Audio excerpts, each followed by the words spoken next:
You want a deck that all Magic players can identify with? Unpopular, pedantic, and has a bit of an identity crisis? I got you. Katilda and Lier. You know, I've always complained about these legend designs that seem to be doing multiple barely related things at once.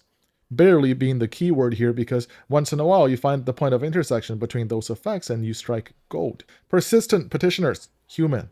Slime against humanity, spell. Boom. Human and slime, how do we get them to work together? We ram hard to drop some slimes and then petition to drop more slimes. It's sweet because slime counts exile too.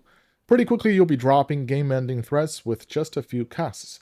And of course the mill is useful as well. We don't just mill more slimes into the grave.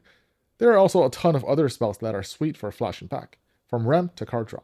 And eventually we win with big creature synergies, +1 counter synergies, and of course, Thrumming Stone. To start things off, we're doing 16 petitioners and 16 slimes. That's half of our non-land card slots taken. This is going to be a quick one. Once again, we're going deep here. What is the payoff? That's the question. Unfortunately, most of the no deck limit payoffs are in black and red. But of course, there's always Thrumming Stone again. And Locket of Yesterdays will quickly reduce both slime and petitioners down to 1 mana each. Spellweaver's Helix will allow us to get some sweet sorceries over and over and over when we cast our slimes. Imagine this one.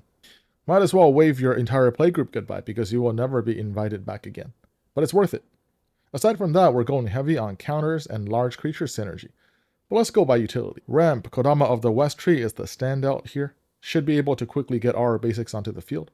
We're also playing a bunch of the traditional ramp spells, as what we're doing here can be very mana intensive. And we won't be keeping up with other decks without the extra mana. For card draw with a decent board, Golden Ratio should be able to refill our hand for just 3 mana. Bread for the Hunt is made for this deck. Garruk's Uprising gives us much needed evasion in the mid-game onwards, and every slime by then should become 3 mana cantrips. Return of the Wildspeaker and Momentous Fall are also great once we have a little bit of buildup. Inspiring Call is a protection spell, but never hesitate to just fire it off for 3 to 4 cards. It's already an excellent rate. Shamanic Revelation is perfect for decks that are going kinda tall and kinda wide, like this one. The life gain will also be immense.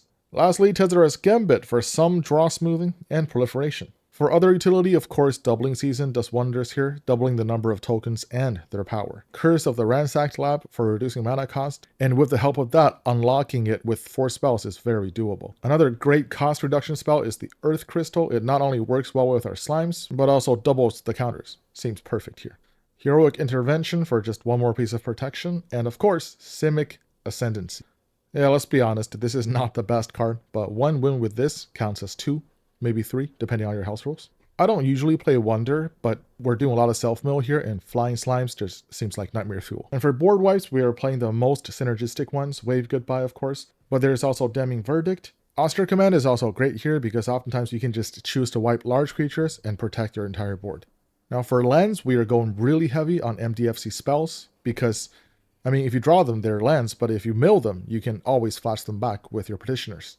So that seems like great synergy. And aside from that, we have some of the generic utility lands and Alchemist Refuge, which is probably my favorite land of all time. And that's the deck. It is fairly simple and straightforward to play. Now the list I included below is one without budget limitations, but most of that cost is in lands, and those are easily replaceable. So this list should be buildable for a few $100s. Now in terms of play experience, this deck will not be super fast, especially in the early game when your slimes are 2/2s and 3/3s, but that won't be for long. Pretty quickly they will grow enough to be able to threaten your opponents and also work with our synergy pieces. And in terms of resilience, I think this deck should be fairly resilient just because even if everything gets cleared, your graveyard, your board, the slimes you top deck will still be 3 mana 8/8s, 3 mana 9/9. And that's the deck. I know it's pretty quick, partly thanks to having 16 copies of the same card twice. And also this kind of deck tech I'm trying because, you know, it's quick, straight to the point, and you can get a decent idea for the deck in around 5 minutes.